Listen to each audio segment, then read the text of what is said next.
TV11 के उर्दू खबरनामे में आप तमाम का इस्तकबाल है। बोधन म्युनिसिपल कमिश्नर ऑफिस में पाँच मुलाजिम थे, आज उनका रिटायरमेंट का प्रोग्राम था। इस मौके पर बोधन म्यूनसिपालिटी के कमिश्नर के अलावा और दीगर कारपोरेटर म्यूनसिपल चेयरमैन ने उन पाँच एम्प्लॉइज़ की रिटायरमेंट के मौके पर शालपोशी और गुलपोशी की है और उन्होंने गुज़िश्ता कई सालों से आवाम की खिदमत अंजाम देते हुए म्यूनसिपल ऑफिस में एक बेहतरीन काम का अंदाज और बेहतरीन काम करने की वजह से खुशी का इजहार करते हुए रिटायरमेंट के मौके पर 5 जनों की तमाम म्यूनसिपल डिपार्टमेंट की बोधन की जानिब से गुलपोशी शालपोशी की गई है। इस मौके पर एक तरफ खुशी का माहौल, दूसरी तरफ गम की लहर थी, क्योंकि कई साल अपनी खिदमत अंजाम देने के बाद आज रिटायरमेंट था तो खुशी के आंसू दिखने में आए हैं। आइए देखते हैं हमारे नुमाइंदे मोहम्मद फरीद की एक ख़ास रिपोर्ट। नाजरीन, जो लोग हमारे इस TV11 चैनल को यूट्यूब पर सब्सक्राइब नहीं किए हैं, फौरी यूट्यूब पर सब्सक्राइब करिए, लाइक करिए, कमेंट करिए, शेयर करना ना भूलिए। ट्विटर, फेसबुक और इंस्टाग्राम पेज को फॉलो। అదేవిధంగా మన అవుట్సోర్సింగ్ కార్మికులు ఎవరైతే ఉన్నారో వాళ్ళ స్థానంలో వాళ్ళ కుటుంబ సభ్యులను నియమించుకునే అవకాశం కూడా ఉంది. వాళ్ళు దరఖాస్తు చేసుకోవాలని తెలియదు.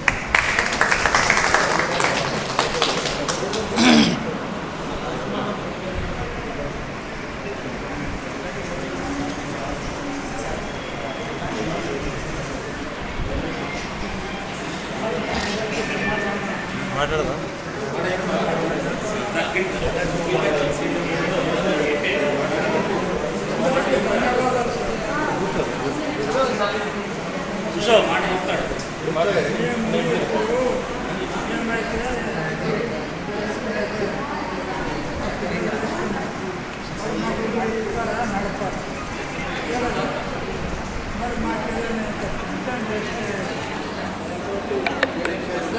పిఎఫ్ పెన్షన్ వస్తుంది,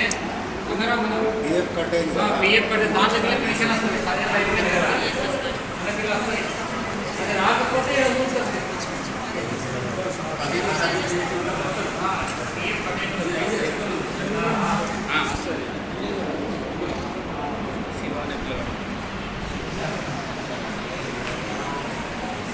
ఈరోజు బోధన్ మున్సిపాలిటీలో చేపట్టిన బాధ్యత కార్యక్రమాన్ని చేపట్టే మన కమిషనర్ గారు, అలాగే నా తోటి కౌన్సిలర్, సిబ్బంది అందరికీ, అలాగే మీ అందరికీ నా యొక్క హృదయ శుభాకాంక్షలు తెలియజేస్తాను. మీరు గత 35 సంవత్సరాల నుంచి మున్సిపాలిటీలో పారిశుద్ధ్య విభాగంలో సేవలు అందించి ఈరోజు అభివృద్ధిని పొందుతూ ఉన్నారు. గత 4.5 ఏళ్ళుగా మున్సిపల్ కార్మికులు వచ్చి ఏ ఇబ్బంది లేకుండా మా టర్మ్లో బాగా చూస్తున్నామని మేము అనుకుంటున్నాము.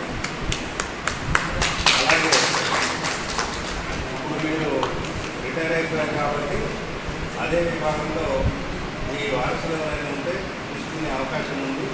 మీరు సోమవారంలో తొందరగా డీటెయిల్స్ కనుక మన ఎస్ఐ గారు చూస్తే రేపు రాబోయే సంవత్సరం కూర్చోబెట్టి మన అకాడమిక్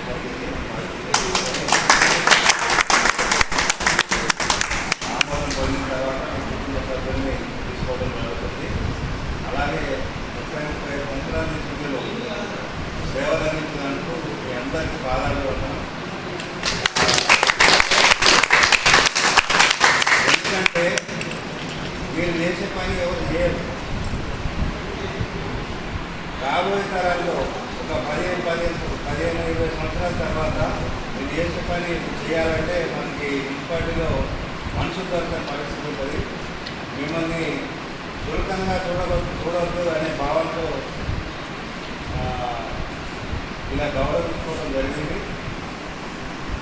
ఎవరైతే వార్డుల్లో మీరు పనిచేస్తున్నారో నేను ఈ సందర్భంగా ప్రజలకు కానీ మన కౌన్సిలర్లకు కానీ విన్నవించుకునేది ఏంటంటే పారిశుద్ధ్య కార్మికులను చాలా